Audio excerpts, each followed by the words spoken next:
ሰው የተፈጠረው ለመብልን አይደለም፣ የተፈጠረው ለጾም ነው። በቀን 3 ጊዜ የሚበላ ሰው እንስሳ ነው።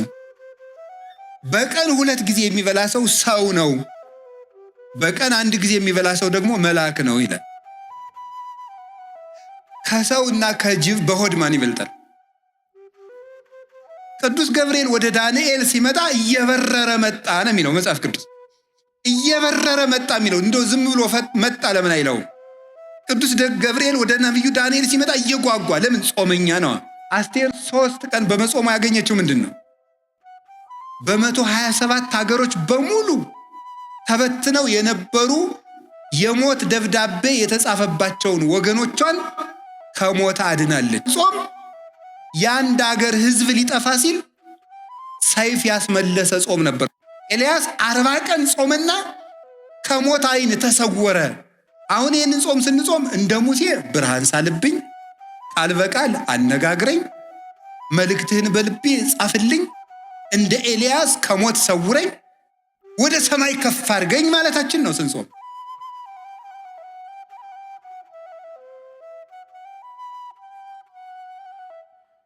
ለምንድነው ጾም የምንጾመው ነው? ጾም የሰው ልጅ የተፈጠረለት ዓላማ ነው። ይገርማችኋል የእግዚአብሔር ቤተሰቦች፣ ሰው የተፈጠረው ለመብልን አይደለም፣ የተፈጠረው ለጾም ነው። እና የምንጾመው ለምንድን ነው ካላችሁ፣ ሰው ለመሆን ነው የምንጾመው። ሰው ለመሆን ነው የምንጾመው። ሰው የተፈጠረ ለጾም ነው። ኦሪት ዘፍጥረት ምዕራፍ 1 ቁጥር 26 ላይ እግዚአብሔርም በመጀመሪያ ሰማይና ምድርን ፈጠረ ይልና ምዕራፍ 1 ቁጥር 1 ላይ፣ ምዕራፍ 1 ቁጥር 26 ላይ ምንድን ነው የሚለው? ንግበር ሰብአ በአርአያነ ወበአምሳሊነ፣ እግዚአብሔርም ሰውን በአርአያውና በአምሳላችን እንፍጠር አለ። በአርአያችን በአምሳላችን እንፍጠር አለ ይላል። ታውቃላችሁ፣ ይህን ጥቅሱን የማታውቁት ነው አይደለም። ሰውን በመልካችን በአርአያችን እንፍጠር አለ። እግዚአብሔርን መስለን የተፈጠር ነው። እግዚአብሔር ይበላል አይበላም? ምዕመናን እስኪ ተናገሩ እንጂ ይበላል አይበላም? አይበላም። እናንተ ዝም ብትሉ እኔ መሰክርለታለሁ። ይበላል አይበላም? አይበላም። ሰው ደግሞ በማን መልክ ነው የተፈጠረው? በእግዚአብሔር መልክ ነው የተፈጠረው። ስለዚህ እግዚአብሔር አትብሉ የሚለን እግዚአብሔር እንደዚህ ብሎ እንደ ክፉ ዳኛ እንዲያታርግ እንዲያርግ ብሎ አለቅነቱን ለማሳወቅ አምላክነቱን ለማሳወቅ እኛን መግዛቱን ለማሳወቅ አይደለም እንደዚያ የሚለን። እንደዚያ የሚለን ሰው በእግዚአብሔር አምሳል ስለተፈጠረ እግዚአብሔር ደግሞ የማይበላ የማይጠጣ ዘላለማዊ ሕያው ከምግብ ውጭ የሆነ በዘላለማዊ ባህሪ የሚኖር ስለሆነ ያንን በሱታፊ አምላክ በጸጋ እሱ በባህሪው ሕያው የሆነበትን መልክ ለኛ ስለሰጠን እግዚአብሔር በክብሩ የማይበላ እንደሆነ የሰው ልጅ ሲጾም የእግዚአብሔርን ክብር ይሳተፋል እና ምን ይሆናል? የሰው ክብሩ እግዚአብሔርን መምሰል ነው። አለመብላት እግዚአብሔርን መምሰል። እግዚአብሔር አይበላም፣ እግዚአብሔር አይጠጣም። እግዚአብሔርን ሰው በእግዚአብሔር ማምሳል ነው የተፈጠረ ሲባል እግዚአብሔርን መምሰል ማለት ፍቹ ይሄ ብቻ ነው አላልኩም። በጣም ብዙ ትርጉም ያለው ሊቃውንቱ ያመሰጠሩበት እነ ቅዱስ ጎርጎርዮስ ዘንዚናዙ፣ እነ ቅዱስ ጎርጎርዮስ ዘኑሲስ ሊቃውንት አባቶች በሙሉ የተራቀቁበት ሐሳብ ነው። ሰው በእግዚአብሔር አምሳል ተፈጠረ። ሌላ ብዙ ትርጉም አለው። በጊዜው ከሌሎች መምህራንም ትማሩታላችሁ፣ ታነቡታላችሁ። እያልኩ ያለሁት ሰው በእግዚአብሔር አምሳል ተፈጠረ ሲባል አንዱ እግዚአብሔር አይበላም አይጠጣም። ሰው ሲጾም እግዚአብሔርን ይመስላል። ስለዚህ መጾም እግዚአብሔርን የሚያስመስል የሰው ልጅ ክብር ነው ማለት ነው። ሰው ጾምን እየሻረ መብላት ሲጀምር እግዚአብሔርን መምሰሉን ነው እየተው የሚመጣው። አያችሁ እንዴት መዋረድ እንደሆነ። አለመብላት አለመጾም እግዚአብሔርን ከምንመስልበት መልክ ዝቅ ማለት ነው። ከዚህ በላይ ደግሞ ውርደት የለም። እግዚአብሔርን ከመምሰል በላይ ውርደት። እግዚአብሔር የሰጠን የመጨረሻ ክብር ነው። ይገርማችኋል፣ መጨረሻ ላይ እኮ ከሞት ተለይተን ተነስተን የማንበላን የምንሆነው። ስንበላ ኑረን እንኳን ወደ አለመብላት ነው የምንሄደው። ስለዚህ ጾም መጀመሪያ እግዚአብሔርን መስለን የተፈጠርንበት ዓላማ ነው። መጨረሻ ላይም ጥቂት እየጾምን ጾሙን እየጨመርን መሃል ላይ ምግብ እየበላን እንቆይና መጨረሻ ላይ ወደማንበላበት እግዚአብሔርን ወደምንመስልበት መልክ እንሄዳለን። በሰማይ እያወስቡ ወይቷሰቡ አላ ከመ መላእክት እግዚአብሔር ይነብሩ። በሰማይ አይበሉም አይጠጡም አያገቡም አይጋቡም፣ እንደ ሰማይ መላእክት ይኖራሉ። ምግብ ያልፍና አለመመገብ ይቀጥላል። የሚመገበው ባህሪያችን ይታደስና ባለመመገብ ኃይል መኖር ይጀምራል። ስለዚህ ልብ በሉ፣ መጀመሪያም የተፈጠርንበት መልካችን ነው፣ መጨረሻ የምንገባበት መልካችን ምግብን ትቶ መኖር ነው። እስመ ከርስ ለመብል ወመብልኒ ለከርስ ወእግዚአብሔር ይስዕሮሙ ለክልኤሆሙ። መብል ለሆድ ነው፣ መብል ለሆድ ነው፣ ሆድም ለመብል ነው፣ እግዚአብሔር ሁሉንም ያሳልፋቸዋል። ባለመኖር ባለማለፍ የሚኖረው ጾም ነው። እግዚአብሔርን ያስመስላል፣ መላእክትን ያስመስላል። መላእክት አይበሉም አይጠጡም። ሰው የሰማይ መላእክት ባልንጀራ ነው። መላእክትን የሚያስመስለን ህይወት አለመብላትም። ይገርማቸዋል። ሰው የእግዚአብሔር ቤተሰቦች በጣም ሰው ልዩ ፍጡር ነው። እንደ ሰው ያለ አስደናቂ ፍጡር የለም። 3 ነገሮችን አካቶ የተፈጠረ ነው። ሰው መልአክ ነው፣ ሰው ነው፣ ሰው እንስሳ ነው። የነ ዳርዊንን እንስሳ አይደለም ያልኩት። ሰው መልአክ ነው፣ ሰው ነው፣ ሰው እንስሳ ነው። ሰው ያማል ማለት የሰው ልጅ በባህሪው የቆመው የተዋቀረው ከመላካዊ ባህሪ ከሰብአዊ ባህሪ እንደገና ደግሞ ከእንስሳዊ ባህሪ ነው። መላካዊ ባህሪ አለመብላት፣ አለመጠጣት፣ አለማግባት፣ አለመመኘት፣ አለማንቀላፋት እንደዚህ ያለው ነው። እንስሳዊ ባህሪ ደግሞ መብላት፣ መጠጣት፣ ማንቀላፋት፣ መመኘት፣ ፍቶት፣ ስጋዊ ፍላጎት፣ ይሄ ደግሞ እንስሳዊ ጠባይ ነው። ሰውነት ማለት ደግሞ ሁለቱንም መጥኖ መያዝ ማለት ነው።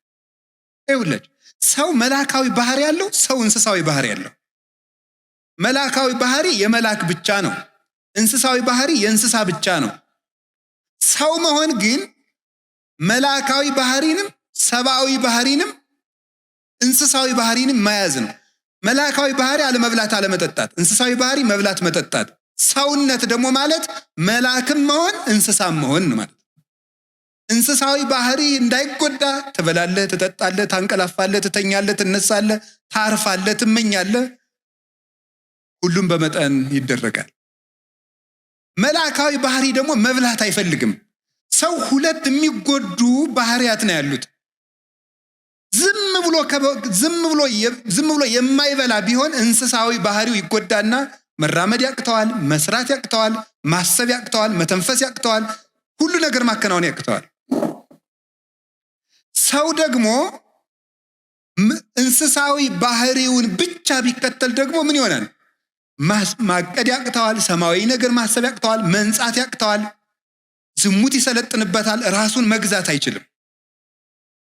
ስለዚህ ምንድነው ማድረግ ያለበት? ሰው ነው ዝም ብሎ ሲበላ መላካዊ ባህሪው ይጎዳል። ዝም ብሎ ደግሞ አልበላም ቢል እንስሳዊ ባህሪው ይጎዳል፣ መቆም አይችልም፣ ይታመማል፣ ይሞታል። ምንድነው ማድረግ ያለበት? የሰው ልጅ 2 ምግብ ነው የሚያስፈልገው። ለመላካዊ ባህሪው መጾም አለበት፣ ለሰብአዊ ባህሪው ወይም ደግሞ ለእንስሳዊ ባህሪው መብላት አለበት።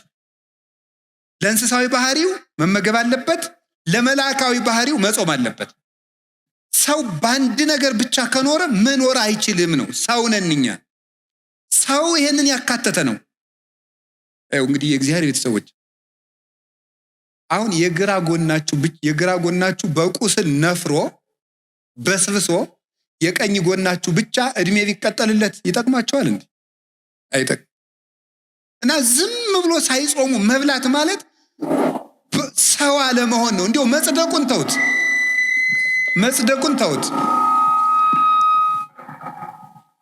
መጽደቁን መንግስተ ሰማያት መግባቱ ጽድቅና ኩነኔ ገሃነምና መንግስተ ሰማያትን ተውት። አለመጾም ከሰውነት ነው የሚያወጣው፣ ከሰውነት ያወጣል። አለመጾም እንስሳ ነው የሚያደርገው። ቅዱስ ወግሪስ የተባለ አባት ብሎ ይናገራል። በቀን 3 ጊዜ የሚበላ ሰው እንስሳ ነው ይላል። በቀን 3 ጊዜ የሚበላ ሰው እንስሳ ነው። በቀን 2 ጊዜ የሚበላ ሰው ሰው ነው። በቀን 1 ጊዜ የሚበላ ሰው ደግሞ መልአክ ነው ይላል።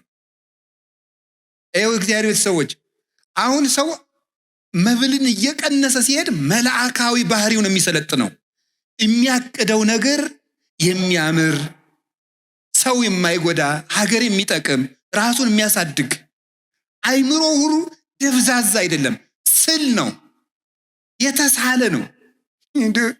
አሁን እኮ ይገርማል። ሰው ማሰብ ስላቆመ ክሪቲካል ቲንኪንግ ስልጠና ይባላል። ምኑን ያስበዋል? ሰው 24 ሰዓት እየበላ ሰጥሟል እኮ። እንዴት አድርጎ ያስብ? አሁን እኮ ማሰብ አቁመን እኮ ነው ራሱ እየተበላለን ያለው። እንድናስብ ራሱ መጾም አለብን። አይምሮአችን እየበላ ማሰብ አይችልም ነው የምላችሁ። እኔ እውነቴን ነው። ሐኪምም ካለ እዚህ መጥቶ መከራከር ይችላል። ሰው ዝም ብሎ እየበላ ቁጭ የሚል ከሆነ ማሰብ አይችልም። ደሙ ያለ መጠን ይመላል። የደም ዝውውር የሞቀ ነው። እንደዚያ ባለ ቁጥር ደግሞ ዝሙት ይሰለጥንበታል። የሚያስበው ምኞቱን ብቻ ነው። ትክክለኛ ሐሳብ ማሰብ አይችልም። እንዲገርም በደፈረሰ ውሃ ፊትን ማየት ይቻላል እንዴ? አይቻልም። ውሃው እኮ ሲጠራ ነው። እኛ እኮ አሁን ደፍርሰናል። መብላት መብላት መብላት መብላት ደፍራሳ ጭንቅላት ነው ያለ እና የምናስበው ነገር ሁሉ ደፍራሳ ነው። የጠራ ዕቅድ የጠራ ህይወት መኖር ግን ፈልጋችሁ እንዲያው ክርስቲያን ባትሆኑ እንኳን ጾም ሰውነት ነው እንምላችሁ። ወደ ጽድቁ እንመጣበታለን። ጾም ሰውነት ነው። ወደ ጽድቁ ቅድም ነግሬያችኋለሁ። እግዚአብሔርን የሚያስመስል ጾም ሰውነት ነው። ሰው መሆን ከፈልጋችሁ ጾሙ። አውሬ መሆን ከፈለግ ብላ 24 ሰዓት። እንስሳ መሆን ከፈልግ እንዴ እባብ እንኳን እኮ ይጾማል። እባብ 40 ቀን ይጾማል። ስለዚህ እግዚአብሔር ሰዎች ጾም ምንድነው ከተባሉ የሰው ክብር ሰውነት ነው። ሰውን ሙሉ የሚያደርገው ሲጾም ነው። የማይጾም ሰው ሙሉ አይደለም፣ ጎደሎ ነው። ጾም ቅድም ነገርኳችሁ፣ 3 ነገር ነገርኳችሁ። እግዚአብሔርን ያስመስላል፣ መላእክትን ያስመስላል። አይበሉም አይጠጡም መላእክት። ሀዩ ከመመላእክት ይባላል። የመላእክት ኑሮ መላእክት እንደኛ ባልንጀራ የሚሆኑን ምግብ በቀነስን ጊዜ ነው። ታውቃላችሁ ትንቢተ ዳንኤል ምዕራፍ 9 ቁጥር 21 ላይ እኔ ዳንኤል እየጾምኩ እየጸለይኩ ሳለ ቀድሞ የማውቀው ሰው ገብርኤል እየበረረ መጣ። ወገሰሰኒ በጊዜ መስዋዕት ዘሰርክ፣ በሰርክ መስዋዕት ጊዜም ዳሰሰኝ። ወመጻይኩ ከማለቡከ ጥበበ እስመ ብእስ የፍቶት አንተ ምስጢር ሊነግሩ የምትገባ ሰው ስለሆንክ ምስጢር ልነግርህ መጥቻለሁ አለኝ። ቅዱስ ገብርኤል ወደ ዳንኤል ሲመጣ እየበረረ መጣ ነው የሚለው መጽሐፍ ቅዱስ። እየበረረ መጣ የሚለው እንደው ዝም ብሎ መጣ ለምን አይለውም?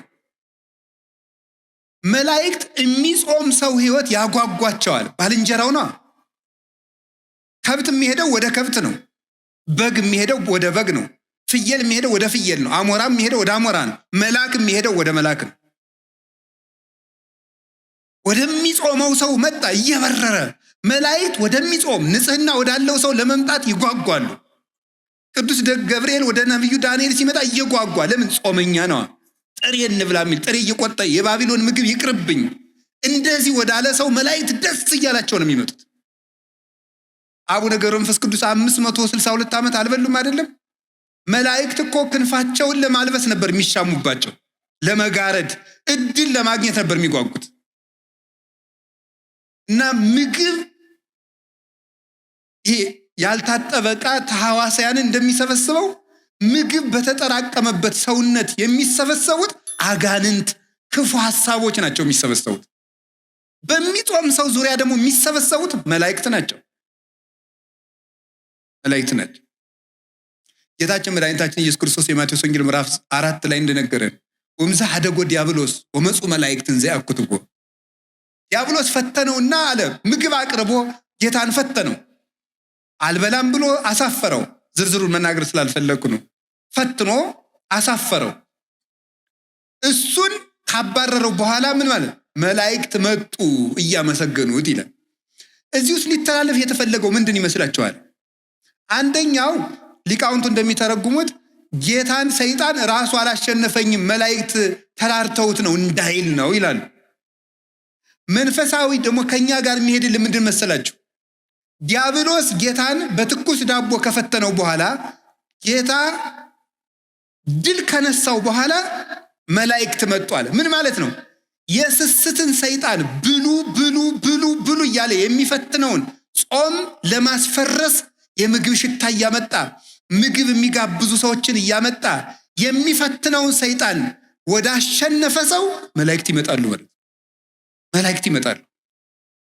ጌታ ያንን ዳቦ ድንጋዩን ዳቦ አድርገህ ብላ ብሎት እሱን ሰው በእንጀራ ብቻ አይኖርም ብሎ ካሳፈረው በኋላ ነው መላእክት የመጡት። ስስትን ካሸነፋችሁ መላእክት ወደ እናንተ ይመጣሉ ለማለት። የስስት ሰይጣን የሚባል አለ። የስስት ሰይጣን የሚባለው ብሉ ብሉ የሚልና በጾም ጊዜ የምግብ ሽታ የሚያመጣ ነው። ይገርማችኋል። ጾም ሸቷችሁ የማያውቀው ሻይ ጧት ነው የሚሸታችሁ። የጾም ዕለት ማለት ታይቶ የማይታወቅ ጓደኛ የዚህ ያለት ምሳ እንብላ እያለ ሊመጣ ይችላል። ይህን የሚያመጣው የስስት ሰይጣን ነው። በሰዓቱ ቢቀርብልን የማንበለውን ያደረ ወጥ ማልዳ እንድንበላው ያደርግ።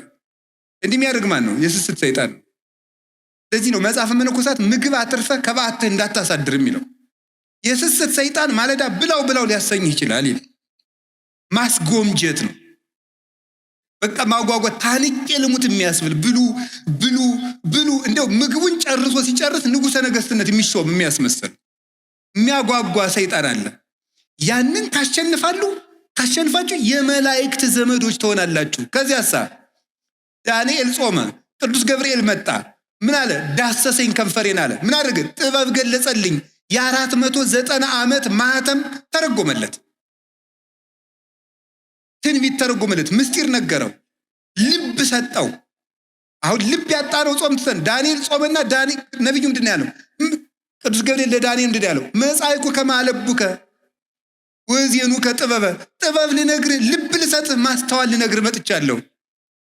አሁን የምንዘነጋ መጽሐፍ እየተመለከትን እንቅልፋችን የሚመጣ ማስተዋል የማንችል የተሰበክነው ስብከት እዚሁ እንደ ቆሎ ረግፎ የሚቀር ቤታችን አንጠልጥለ ነው እንዳኔል የሚያደርግ ምንድን ነው? ስለማንጾም ነው። ስንፍና፣ እንቅልፋምነት የምን ውጤት ነው? ያለ መጾም ውጤት። እንግዲህ መጾም ሰውን እግዚአብሔርን ያስመስላል። መጾም ሰውን ሰው ያደርገዋል። መጾም ሰውን መልአክ ያደርገዋል። መጾም ሰውን የመላእክት ጓደኛ ያደርገዋል፣ ባልንጀራ ያደርገዋል፣ ያዛምደዋል። መላእክት ደስ እያላቸው ይመጣሉ ወደሚጾም ሰው። ጌታ ምንድን ነው ያለው? ክፉ ሰይጣን ያለ ጾም አይወጣም አይደል ያለው?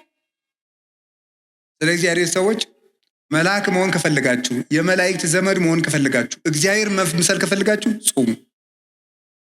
የነቢያት ጾም ደግሞ አባቶቻችን በረከት ተቀብለውበታል። አንደኛ ተመልከቱ፣ የነቢያት ጾም የሚጀምረው ከሙሴ ነው። ሙሴ 40 ቀን ጾሟል። 40 ቀን ሲጾም ምንድን ነው ያደረገው? ሲጾም 40 ቀን እየጾመ ከእግዚአብሔር ጋር ቃል በቃል ተነጋገረ ይላል። 570 ጊዜ ጾም ከእግዚአብሔር ጋር የመነጋገር ባለሟልነት የሚያሰጥ ነው።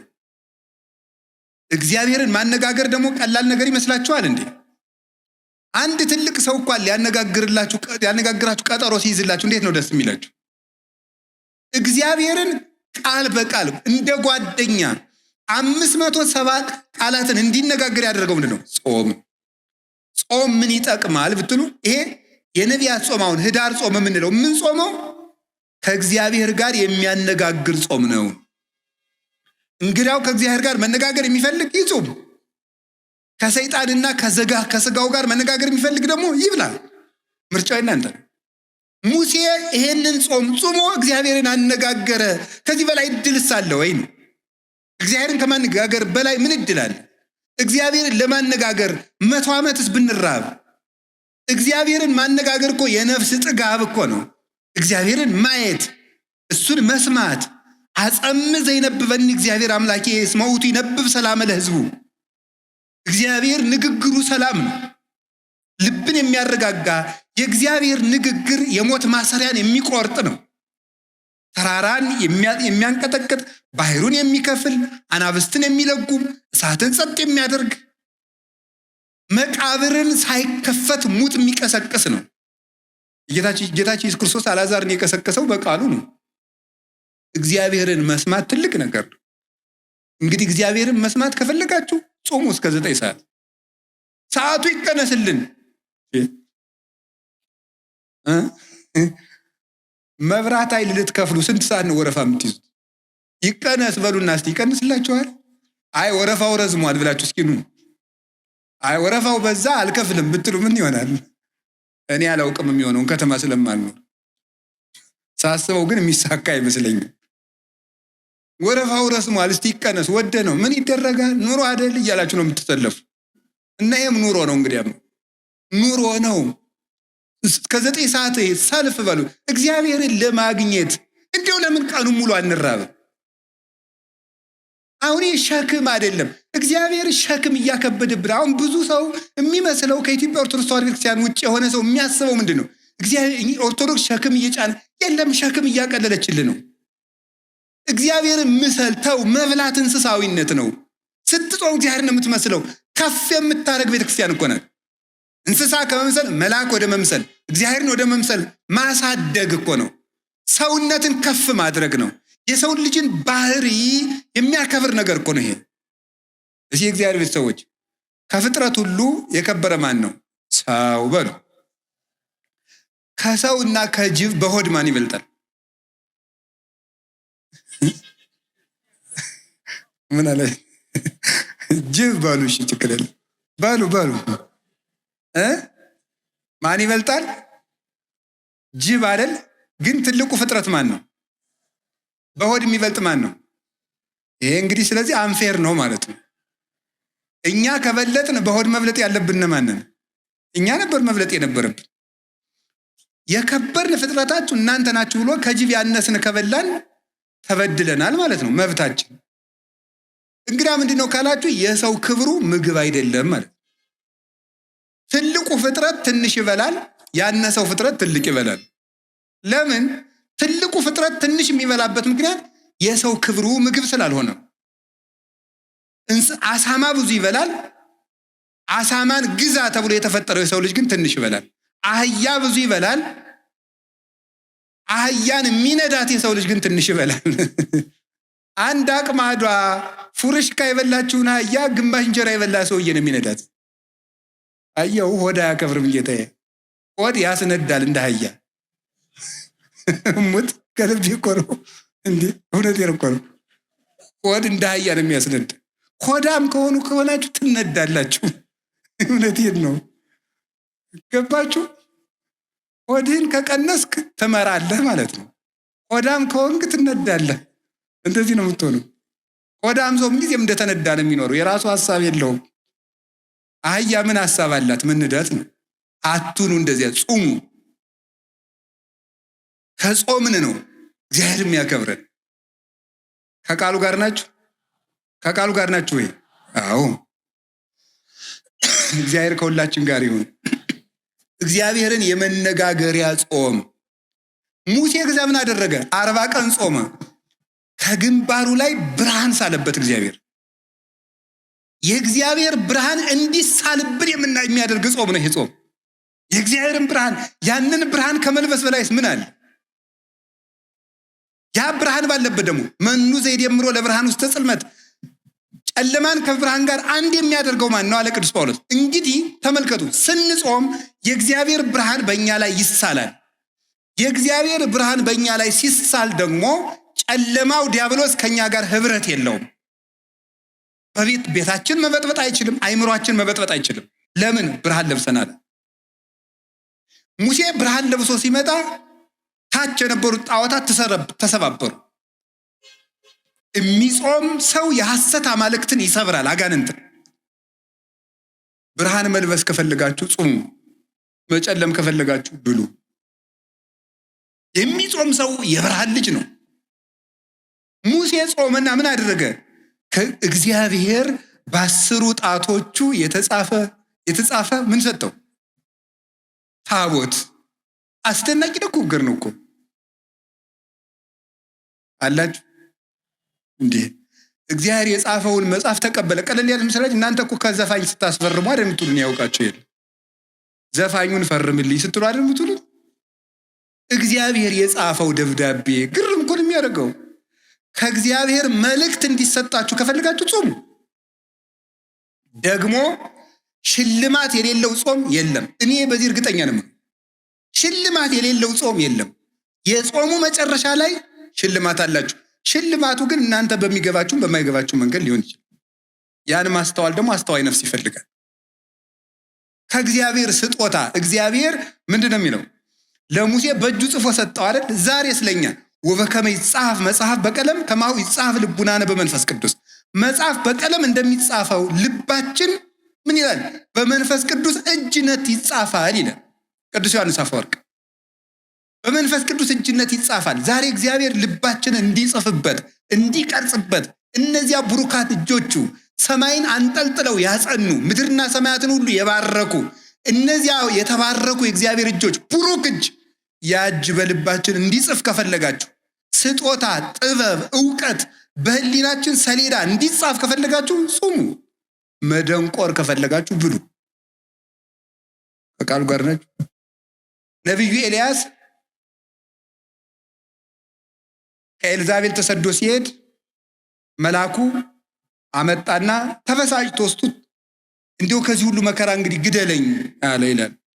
ግን ኤልያስ ሞት ፈርቶ ሳይሆን ሰማዕትነትን ስጠኝ ማለት ነው ይላል ቴዎዶሲዎስ የሚባል ሊቅ ሃይማኖተ አበው ላይ ሲተረጉሙ። እባክህ ሰማዕትነትን አትንፈገኝ ሲል ነው እንጂ ኤልያስ ተናዶ አይደለም፣ ፈርቶ አይደለም ኤልዛቤልን ይላል። ዛፍ ስር ተኛ ይላል። ከተኛበት መልአኩ ቀስቅሶ ብላ አለው፣ አበላው። በላና ተኛ።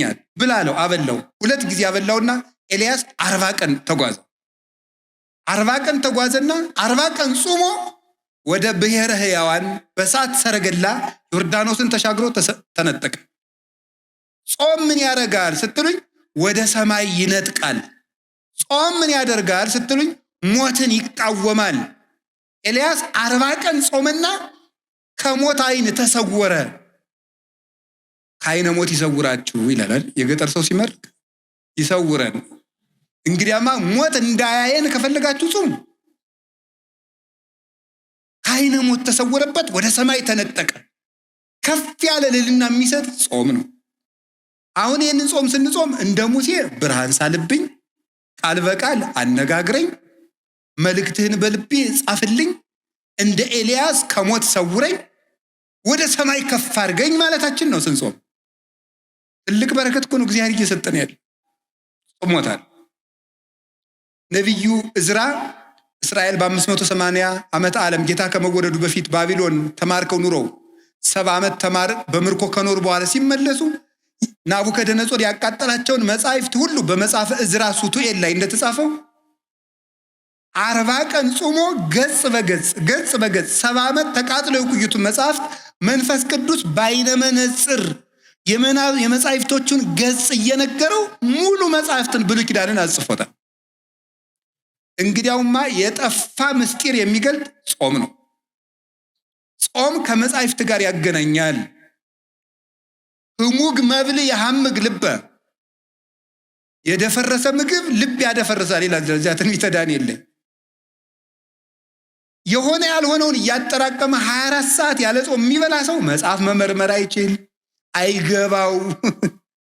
መጽሐፉን ሁሉ የሚተረጉመው እንደ ሐሳቡ ነው የሚተረጉመው። እንደሚመቸው ነው የሚናገር። ስለዚህ የጠፋ ምስጢር የሚገልጥ ጾም። አባቶቻችን ይሄንን ጾም ጾመው ብዙ በረከት አግኝተውባታል። ሞትን ተቃውመዋል። አስቴር ይሄንን ጾም ጾማለች 3 ቀን። አስቴር 3 ቀን በመጾሙ ያገኘችው ምንድን ነው? በ127 ሀገሮች በሙሉ ተበትነው የነበሩ የሞት ደብዳቤ የተጻፈባቸውን ወገኖቿን ከሞት አድናለች። 3 ቀን ጾማ እግዚአብሔር ለምና በ3 ቀን ጾም የአንድ ሀገር ህዝብ ሊጠፋ ሲል ሰይፍ ያስመለሰ ጾም ነበር 3 ቀን። አሁን ከህዳር 15 እስከ ታኅሳስ 9 44 ቀን ነው የምንጾመው። 3ቱ ቀን ጾመ አስቴር ነው። 40ው የሙሴ ኤልያስ የነቢያት ነው። 3ቷ ቀን ምን ያደረገችበት ነው? በ3 ቀን ጾም የሀገር ሞት አስቀርታለች። እኛም ይህንን ጾም ስንጾም በሀገር የሚመጣ ሰይፍ ይመለሳል። ደም እናደርቃለን። ስንጾም በሚገባውን ታርቀን ይቅርታ ይዘን በተሰበረ ልብ ከጾም ሰይፍ ይመለሳል። የሀገር ሰላም ይመጣል። ወገን እንዳይጠፋ እናደርጋለን። ይህ ነው። ይሄ ጾም ምን ያደርጋል? የአስቴር ጾም ምን አደረገ? በንጉሱ ፊት ግርማ ሞገስ ሰጣት። የአሕዛብ ሚስቶች ባሎቻቸው ሳይጠሯቸው ከመጡ ይገደላሉ። 3 ቀን ጾመችና እግዚአብሔር ወይ ግርማ ሞገስ ስጠኝ አለችና ንጉሱ ሳይጠራት ከንጉሱ ቤት ሄደች። በደስታ አነጋገራት። በሚገላት ንጉስ ፊት በምትገደልበት ርዕሰ ጉዳይ ሽራ ሂዳ ግርማ ሞገስ ያገኘችበት የ3 ቀን ጾም ነው። ግርማ ሞገስ፣ መወደድ። ግርማ ማለት በመጽሐፍ ቋንቋ ብዙ ትርጉም፣ መፈራት፣ መወደድ፣ ባለሟልነት ተብሎ ይተረጎማል። መወደድ ራሱ እንዲያውን አንዳንድ ሰው አለ እኔ እንዲያው በየሄድኩበት ሰው አይወደኝም የሚል ሰው ጾም። እውነቴን ነው። አስቴርን እኮ አሕዛባዊ ንጉስ ወዷታል። እንዲያው በየሄድኩበት አይወደኝም፣ መስሪያ ቤት ስሄድ አልወደድም፣ በየሄድኩበት በር ይዘጋብኛል። ጾም አዛኘን ከልቤ። ከጾማችሁ ሰው ይወዳቸዋል። ከጾማችሁ መልአክ አለላችሁ። ያ መልአክ የንጉሱን ልብ ያራራዋል፣ ይንደዋል፣ እንደሞላው እንደ ኤርትራ ባህር ይከፍለዋል ልቡን። እናንተ በዚያ መሃል ሰንጥቃችሁ ትቸገራላችሁ። መወደድ ይሰጣል እግዚአብሔር። በጾም መወደድ ይገኛል። መወደድ፣ መታፈር፣ መከበር። ጭብጥ የማታክሉ ሰዎች ናችሁ እንደ ሺህ ትፈራላችሁ ስትጾሙ ነው። አቡነ ሐራ ድንግል ኢትዮጵያዊ ጻድቅ ሲጾሙ እየኖሩ በቀን የሚመገቡት አንድ ኮል ምንድነው እንኳይ ነው የሚመገቡት። አንድ ወይሽ በእናንተ ቋንቋ አንድ አፕልም በሉ፣ ችግር የለም። አፕል እኮ እንደ አፕል አይጣፍጥም። አንድ ፍሬ ነው የሚበሉት።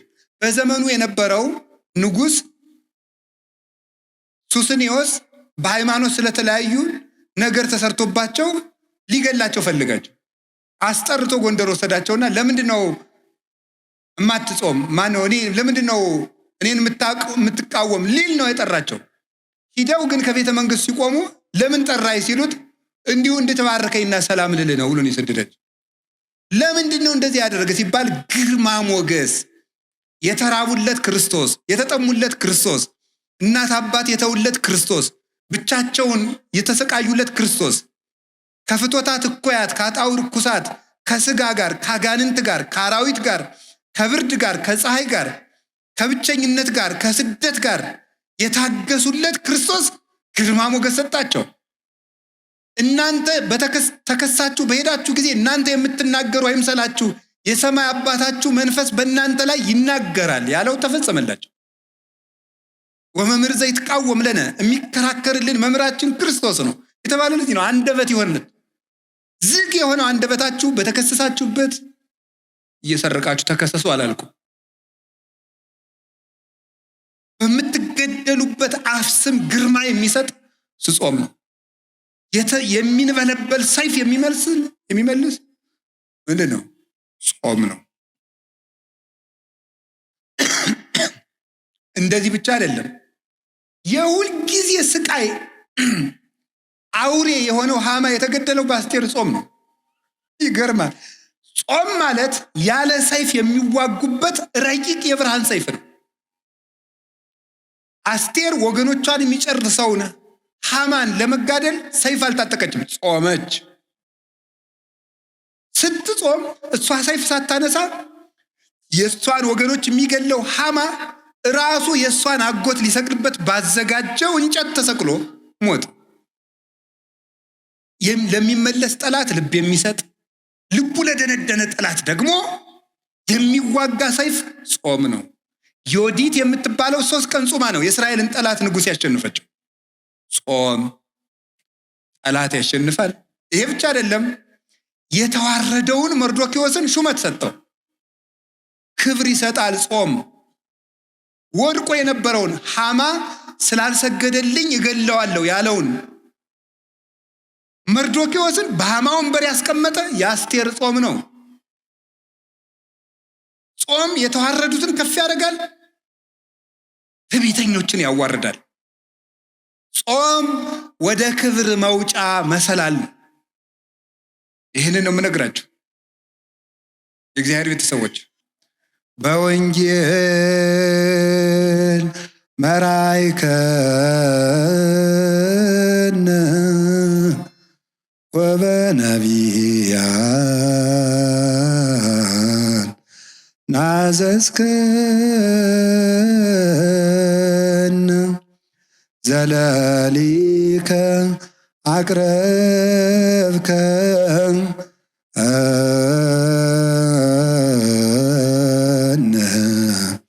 ስብሐት ለከ ወስብሐት ለእግዚአብሔር።